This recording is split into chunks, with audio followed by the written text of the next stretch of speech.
بسم اللہ الرحمن الرحیم۔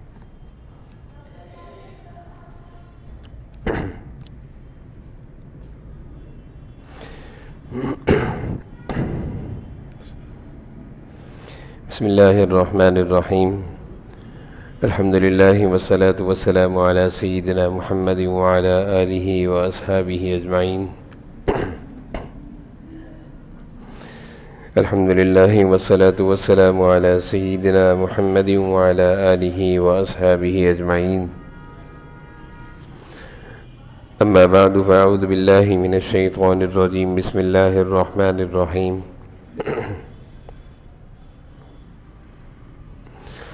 وقالوا ربنا إنا أطعنا سادتنا وكبراءنا فأضلونا السبيل ربنا آتهم ضعفين من العذاب والعنهم لعنا كبيرا۔ وقال تعالى ووصى بها إبراهيم بنيه ويعقوب يا بني إن الله اصطفى لكم الدين فلا تموتن إلا وأنتم مسلمون۔ صدق الله مولانا العظيم۔ اللهم صل على سيدنا ومولانا محمد وعلى آل سيدنا ومولانا محمد وبارك وسلم۔ اللهم صل على سيدنا ومولانا محمد وعلى آل سيدنا ومولانا محمد وبارک وسلم۔ میرے قابل احترام بزرگوں اور عزیز بھائیوں، قرآن کریم میں اللہ تعالیٰ نے جنت کے اندر کے احوال بھی بیان فرمائے ہیں، اور جہنمیوں کا جو آپس میں مکالمہ ہوگا، بات چیت ہوگی، اس کا بھی اللہ تعالیٰ نے قرآن کریم میں تذکرہ فرمایا ہے۔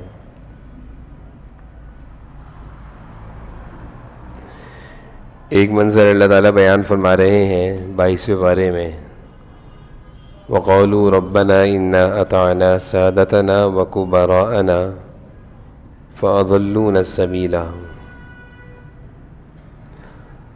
جہنم میں کچھ ایسے لوگ ہوں گے جو اپنے بڑوں کے خلاف اللہ کے دربار میں شکایت کر رہے ہوں گے، اور اللہ تعالیٰ سے یہ کہہ رہے ہوں گے کہ ان کو دگنا عذاب دیجیے، ان کی وجہ سے ہم گمراہ ہوئے ہیں، انہوں نے ہمیں غلط راستے پہ لگایا تھا، انہوں نے ہمیں صحیح راستے پر نہیں لگایا۔ تو ایک طبقہ ایسا بھی ہوگا۔ مفسرین نے اس آیت کے ضمن میں یہ بیان کیا ہے کہ شکایت کرنے والے لوگوں میں سے اولاد بھی ہوگی جو اپنے والدین کے خلاف یہ دعویٰ کرتی ہوگی، شکایت کرتی ہوگی کہ اللہ یہ ہمارے والدین ہیں، یہ اگر ہمیں صحیح راستے پر ڈالتے اور اگر ہماری تربیت صحیح کرتے تو ہم گمراہ نہ ہوتے۔ انہوں نے ہماری تربیت ایسی کی اور ہمیں ایسے راستے پر لگایا جس کی وجہ سے ہم گمراہ ہوئے اور جہنم میں آئے۔ ربنا آتہم ضعفین من العذاب، اے اللہ ان کو دگنا عذاب دیجیے گا۔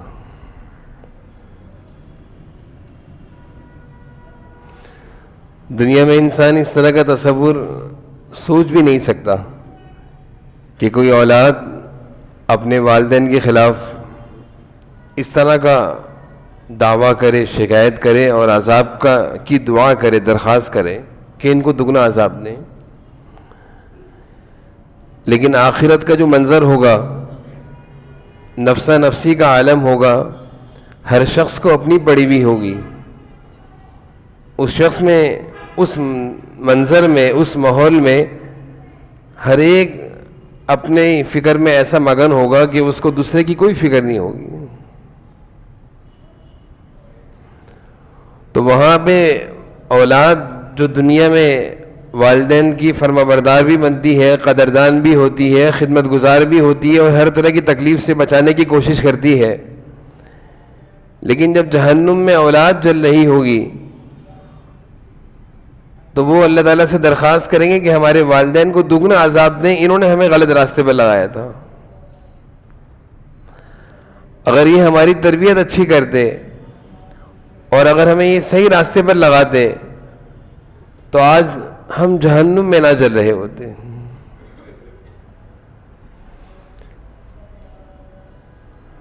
تو اولاد کی ذمہ داریوں میں سے جو والدین پر عائد ہوتی ہے اس میں سے دینی دنیاوی ضروریات ہم پوری کرتے ہیں، دنیاوی ضروریات کی طرف زیادہ توجہ ہوتی ہے، دینی ضروریات کو ہم اہمیت نہیں دیتے، دنیا تو جیسے تیسے گزر جاتی ہے، لیکن آخرت جو اس کی برباد ہوئی، قبر جو اس کی خراب ہوئی، دینی تربیت کے نہ ہونے کی وجہ سے، اچھا ماحول اور اچھی تربیت نہ دینے کی وجہ سے وہ زیادہ نقصان ہے، وہ زیادہ خسارہ ہے۔ ہمارے ذہنوں میں اولاد کا دنیا کا خسارہ تو بڑا معلوم ہوتا ہے، تعلیم کے لحاظ سے جاہل رہ جائے، کام کاروبار کی نہ رہے، پڑھنا لکھنا نہ آتا ہو تو والدین پریشان ہوتے ہیں کہ دنیا کے لحاظ سے جاہل رہ گیا، کسی کام کا نہیں رہا، سہارا نہیں بنا، اپنا کیا کرے گا، یہ زندگی کیسے گزارے گا، دنیا اس کی کیسے گزرے گی، یہ تو سب کو فکر ہوتی ہے۔ لیکن اگر یہی اولاد آخرت کے لحاظ سے خسارے میں جا رہی ہے، آخرت اس کی خراب ہو رہی ہے، گھاٹے میں ہے، نقصان میں ہے، مرنے کی دیر ہے، قبر بھی اس کے اندھیرے میں، جہنم، وہ خسارہ والدین کو دکھتا نہیں۔ قرآن کریم میں اللہ تعالیٰ نے اسی خسارے کو بیان فرمایا ہے کہ کل قیامت میں جہنم میں اولاد اپنے والدین کے خلاف یہ کہتی ہوگی کہ اللہ ان کو دگنا عذاب دیجئے گا، انہوں نے ہمیں غلط راستے پہ لگایا تھا۔ تو صحیح راستے پر ڈالنا، صحیح راستہ دکھانا، صحیح تربیت کرنا، ایسا چھوڑ کر جانا کہ ان کی دنیا بھی اچھی ہو اور آخرت بھی اچھی ہو جائے، یہ والدین کی ذمہ داری ہے۔ حضرت عبداللہ بن مسعود رضی اللہ عنہ کے بارے میں آتا ہے کہ جب ان کا انتقال ہونے لگا تو انتقال کے وقت حضرت عثمان غنی رضی اللہ عنہ ان کے پاس آئے اور کہا کہ آپ کا انتقال ہو رہا ہے، ورثاء میں بچیاں ہیں آپ کی، اور مالی لحاظ سے آپ ہمیشہ سے کمزور رہے ہیں، میری خواہش یہ ہے کہ میں کچھ مال آپ کو دے دیتا ہوں، آپ اپنی طرف سے اپنی بچیوں کو دے جائیں، ان کے کام آئے گا، تاکہ دنیا میں کہیں پریشان نہ ہو آپ کی بچیاں آپ کی جانے کے بعد۔ یہی فکر ہوتی ہے سب کی، دنیا سے ہر جانے والے کی یہی فکر ہوتی ہے کہ میرے بعد میرے بچے پریشان نہ ہوں، اچھی فکر ہے۔ حضرت عبداللہ بن مسعود رضی اللہ عنہ فرمانے لگے، دیکھو بھائی، تمہاری میرے ساتھ خیر خواہی، میرے بچوں کے ساتھ ہمدردی، اس کا صلہ اللہ تمہیں دے، لیکن مجھے اپنے بات، اپنی بچیوں کے کھانے پینے کی، دنیا کی کوئی فکر نہیں ہے، میں نے ان کی تربیت ایسی کر دی ہے اور ان کو ایسے اعمال اور اذکار سکھا دیے ہیں کہ مجھے یقین ہے کہ یہ بھوکی نہیں سوئیں گی کبھی، اللہ تعالیٰ ان کو بھوکا نہیں سنائیں گے، دنیاوی لحاظ سے یہ کبھی پریشان نہیں ہوں گی۔ حضرت عثمان کہنے لگے، ایسا کیا سکھا دیا اپنی بچیوں کو؟ کہا کہ ہر ایک کو، جانے والے کو یہ فکر ہوتی ہے لوگ کھائیں گے کہاں سے، میں نے کھانے پینے کا بندوبست سکھا دیا ان کو، میں نے اپنے محبوب جناب نبی کریم صلی اللہ علیہ وسلم سے سیکھا ہے کہ اپنے گھر والوں کو، اپنی خواتین کو سورہ واقعہ سکھاؤ۔ میرے گھر میں، میری زندگی میں ہمیشہ معمول رہا کہ ہم لوگ رات کو بچے اہلیہ بیٹھ کر سورہ واقعہ پڑھتے ہیں، میری بچیاں ان سورہ واقعہ کی عادی ہیں، اور حضور صلی اللہ علیہ وسلم کا ارشاد ہے، اللہ کا وعدہ ہے کہ سورہ واقعہ پڑھنے والا کبھی بھوکا نہیں سوئے گا۔ میں نے اپنی بچیوں کو سورہ واقعہ سکھا دی ہے، اس لیے مجھے کوئی فکر نہیں ہے کہ ان کی دنیا کا کیا ہوگا، اللہ ان کی ضروریات کو پورا فرمائیں گے. حدیث شریف میں ہے سورۃ الواقعہ کا ایک نام سورۃ الغنا بھی ہے, مالداری لانے والی سورت. تو جن لوگوں کے نزدیک آخرت سامنے ہوتی ہے وہ ایسے اعمال اور اذکار پر اپنی اولاد کو ڈال جاتے ہیں کہ ان کی دنیا بھی بن جائے گی, آخرت بھی اچھی ہو جائے گی. عمر بن عبد العزیز ہیں, خلیفۃ المسلمین ہیں, انتقال ہو رہا ہے. انتقال کے وقت اپنے بچوں کو چھوڑ کے جا رہے ہیں. دوستوں میں سے کسی نے آ کر یہ کہہ دیا کہ عمر تم سے پہلے جو خلفاء دنیا سے جب جاتے تھے تو اپنے بچوں کے لیے بہت کچھ چھوڑ کر جاتے تھے, نسلیں مزے کیا کرتی تھی, تم نے تو کچھ بھی نہیں چھوڑا اپنی اولاد کے لیے. عمر بن عبد العزیز بستر پہ تھے, کہاں مجھے بٹھاؤ, اٹھا کے بٹھایا اور قرآن کریم کی ایک آیت پڑھ کر ان کی بات کا جواب دیا, ان ولی اللہ الذی نزل الکتاب وہو یتولی الصالحین, کہ اللہ تعالیٰ فرما رہے ہیں کہ نیک لوگوں کا, نیکوکاروں کا میں سرپرست ہوں, میں نگران ہوں, میں ولی ہوں. کہنے لگے میں نے اپنے سارے بچوں کو نیکوکار بنایا ہے, ان کو نیکی کے راستے پر ڈالا ہے, ان کو تقوی والے راستے پر ڈالا ہے, اور مجھے یقین ہے اللہ کی ذات پر بھروسہ ہے, اللہ کا کہا ہوا سچ ہے. اللہ ذمہ داری لے رہے ہیں کہ نیکوکاروں کا میں ولی سرپرست ہوں, اس لیے مجھے اپنے بچوں کی کوئی فکر نہیں کہ میں نے ان کے لیے دنیا کچھ نہیں چھوڑی. تاریخ کی کتابوں میں لکھا ہوا ہے کہ جو خلفاء اپنی اولادوں کے لیے دنیاوی لحاظ سے بہت کچھ چھوڑ کر گئے لیکن تربیت کر کے نہیں گئے, ان کو اچھے راہ پر, اچھے راستے پر, اچھے اخلاق اور اعمال پر نہیں ڈالا, ان خلفاء کی اولادوں کو دمشق اور بغداد کی جامع مسجد کے دروازوں پر بھیک مانگتے ہوئے دیکھا, اور عمر بن عبد العزیز کے بیٹوں کو وقت کا گورنر بنے ہوئے دیکھا کہ مختلف علاقوں کے گورنر تھے عمر بن عبد العزیز کے بیٹے. نیکی کے راستے پر ڈال دینا, اپنی اولاد کو اچھے اعمال سکھا دینا, اچھے اخلاق, اچھا کردار سکھا دینا, یہ بڑی چیز ہے, اس کا بڑا اثر ہے. کتنی ہم دولت ان کے ہاتھ میں دے جائیں, کتنی دنیاوی تعلیم ان کو سکھا جائیں, لیکن ان کے اندر دینداری نہ ہو, اللہ تعالیٰ کے احکامات کو نہ پہچانتے ہوں, ان کی دنیا تو گزر جائے گی جیسے تیسے, لیکن آخرت خراب ہو رہی ہے, دنیا بھی برباد ہو جاتی ہے. اس لیے انبیاء علیہ السلام کی زندگی کو دیکھیں, صحابہ کی زندگی کو دیکھیں, اہل اللہ کی زندگی کو دیکھیں کہ انہوں نے اپنی اولاد کی دنیاوی چیزوں کی فکر کی ہے, لیکن سب سے زیادہ فکر ان کی نیکی کی, تقوی کی فکر کی ہے کہ ان کو ایک اچھے راستے پہ ڈال جاؤ, نیک راستے پہ ڈال جاؤ. نیک ہوں گے اللہ ان کا خود ہی ولی اور کفیل ہوگا, نیک نہ ہو تو یہ کتنی دنیا ان کے پاس ہوگی, سب برباد کر دیں گے. حضرت ابراہیم علیہ السلام جا رہے ہیں دنیا سے, بیٹوں کو وصیت کر رہے ہیں, وَوَصَّىٰ بِهَا إِبْرَاهِيمُ بَنِيهِ وَيَعْقُوبُ يَا بَنِيَّ إِنَّ اللَّهَ اصْطَفَىٰ لَكُمُ الدِّينَ فَلَا تَمُوتُنَّ إِلَّا وَأَنْتُمْ مُسْلِمُونَ. انتقال کا وقت ہے, اپنے بیٹوں کو وصیت کر رہے ہیں, میرے بیٹے بات سنو, لا تموتن الا وانتم مسلمون, اسلام کی حالت میں مرنا, اسلامی ایمانی زندگی گزارتے ہوئے مرنا. ایسا نہ ہو ہم دنیا سے جائیں اور تمہاری زندگی کے رخ بدل جائیں, تم دین سے ہٹ جاؤ, دینداری سے ہٹ جاؤ, اسلام اور ایمانی تعلیمات سے ہٹ جاؤ, ایسا نہیں کرنا. یا بنی ان اللہ اصطفیٰ لکم الدین, اے میرے بیٹو اللہ نے تمہارے لیے دین کو پسند کیا ہے, اس کے مطابق زندگی گزارنا, اسی پر موت آنی چاہیے اور اسی پر آ کر ہم سے ملنا.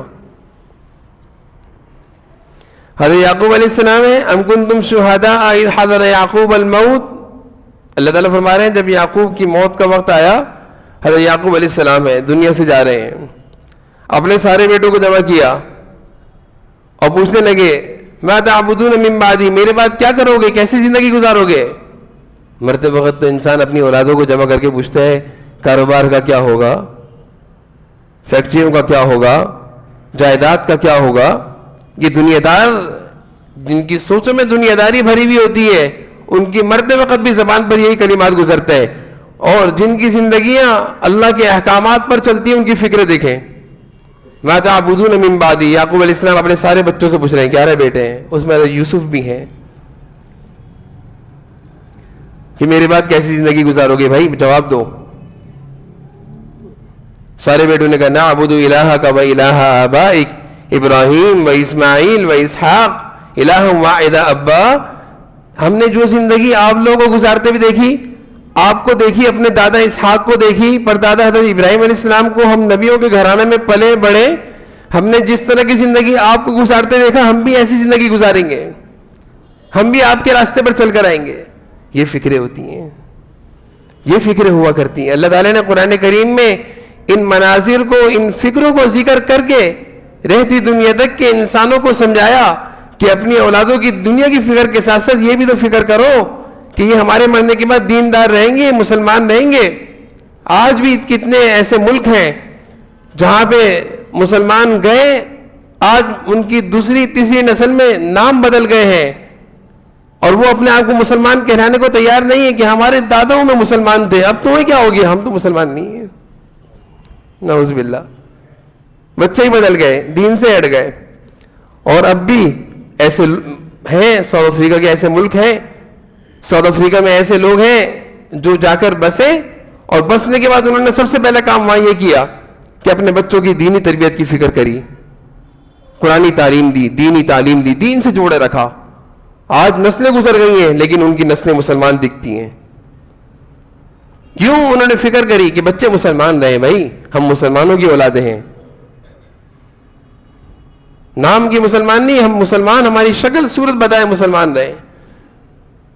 تو ضرورت اس وقت اس بات کی ہے کہ جہاں ہم دنیاوی چیزوں کی فکر کرتے ہیں اپنی اولاد کے لیے، کرنی چاہیے، کسی بھی چیز کا انکار نہیں ہے، لیکن دینی تعلیم کی، دینی اخلاق، دینی اعمال، دینی تربیت، اس کی زیادہ فکر کریں، اس کی زیادہ فکر کریں. افسوس سے کہا جاتا ہے کہ بچہ سارا دن دنیا پڑھتا ہے، صبح سے اسکول جاتا ہے، شام تک پڑھتا پڑھتا پڑھتا رات ہو جاتی ہے، گھر آنے کے بعد ٹیوشن بھی پڑھے گا، اپنا تیاری بھی کرے گا، سب کچھ کرے گا، لیکن اس پورے وقت میں ہم ذرا یہ سوچیں کہ قرآن کریم پڑھنے کا کتنا وقت مقرر ہے. سب کو پتہ ہے، سب کو معلوم ہے.